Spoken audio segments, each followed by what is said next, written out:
Hello everyone, আমি ভাস্কর। 2025 সালে পড়েই গেছে, আজকে হয়ে গেল 4 তারিখ। কিন্তু এই 2025 সালটা দেবের কেমন যাবে সেই বিষয়টার উপরে আজকে কথা বলবো। প্রথমেই বলবো যে 2025 সালে দেবের বক্স অফিসে একটাই গান চলবে, কি বলুন তো?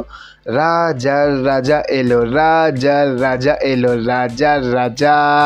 তার কারণ কেন বলছি, এই যে বক্স অফিসেই এই গানটা কেন হবে বলুন তো? কারণ সেই বক্স অফিসের রাজা থাকবে। কেন? তার কারণ হচ্ছে, দেখুন, আপনারা অলরেডি মোটামুটি সবাই জেনে গেছেন যে দুটো সিনেমা কিন্তু দেবে 2025 সালে লক হয়ে গেছে। একটা হচ্ছে যেটা দুর্গাপুজোর সময় আসতে চলেছে, রঘু ডাকাত, যেটা আজ 2020 না 2021 সাল থাকতে আমরা শুনছিলাম যে দেবের এই একটা সিনেমা আসবে আসবে আসবে আসবে। তবে ফাইনালি এই বছর 2025 সালে দুর্গাপুজোর সময় আসছে রঘু ডাকাত। নেক্সট আর একটা বই শুনে নিয়েছেন, যেটা হচ্ছে যে খ্রিস্টমাসে আসবে, যে বইটার নাম হচ্ছে যে প্রজাপতি 2। এবং দেব যেরকম আগস্ট মাসে যেরকম ব্যোমকেশ এনেছিল, সেই রকম এবারে আগস্ট মাসে আর কিছু সিনেমা সে আনবে না, এই বছর দুটো আনবে তার ঠিক নেই। কিন্তু এই দুটোই কিন্তু বক্স অফিসে কিন্তু আগুন লাগাবে। কেন? তার কারণ হচ্ছে, দেখুন, 2023 বলুন, 21 বলুন, 24 বলুন, দুর্গা পুজোতে কিন্তু দেবের প্রত্যেকটা বই কিন্তু ভালো ব্যবসা দিয়েছে।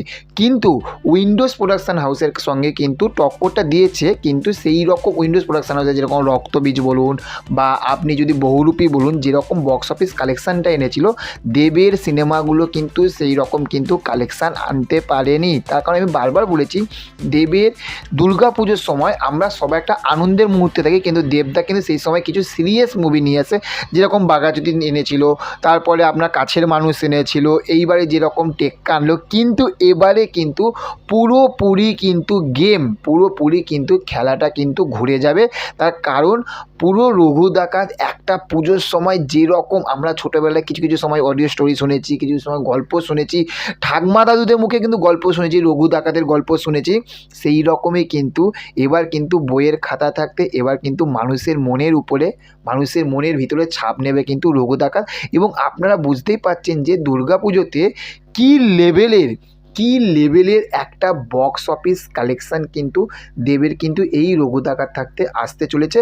এবং যেটা খাদানের সাকসেস দেখে আপনারা বুঝতেই পারছেন যে দেব একটা মাস কমার্শিয়াল মুভি করলে কি হয়।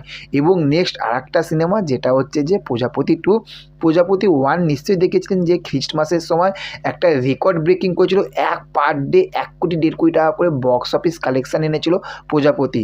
এবং যেখানে মিঠুন চক্রবর্তীর মতন ওই রকম একজন মহান অভিনেতা রয়েছে, যেখানে দেবের মতন অভিনেতা রয়েছে, যেখানে ওই রকম ডিরেক্টর রয়েছে, যিনি যে কটা বই তৈরি করেছে, সাজবাতি, প্রধান, প্রজাপতি, 3টে টনিক, 4টে বই কিন্তু super duper hit, blockbuster hit হয়েছে।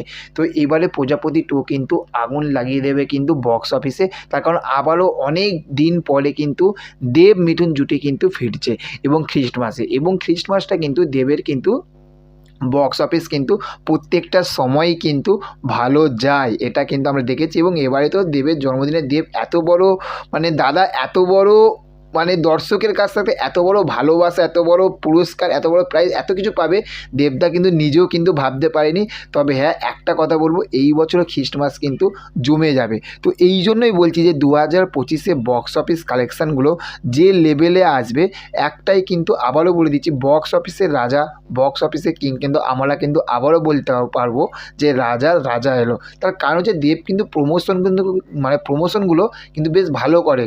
ডিসেম্বরে আসবে প্রজাপতি 2, দুর্গা পুজোতে আসবে রঘু ডাকাত। এখন থাকতে অ্যানাউন্সমেন্ট হয়ে গেছে, এখন থাকতে আমরা কিন্তু প্রত্যেকটা দর্শক কিন্তু মানুষ একটা ওই ভালোবাসা, ওই সিনেমাগুলোর ভিতরে আস্তে আস্তে কিন্তু ঢুকে যাচ্ছে। এই জন্যই কিন্তু দেবের সিনেমা কিন্তু ভালো বক্স অফিস দিতে পারে। তো চলুন দেখা যাবে যে আগস্ট মাসে আবার কোনো মুভি আসে নাকি। আপনাদের কি মতামত অবশ্যই আপনারা কমেন্ট করে জানাবেন। দেখা হচ্ছে পরবর্তী ভিডিওতে। ভালো থাকবেন আপনারা। Okay, thank you, have a nice day. চ্যানেলে যদি নতুন হয়ে থাকেন, চ্যানেলটাকে অবশ্যই সাবস্ক্রাইব করে পাশে থাকবেন। Tata, bye bye.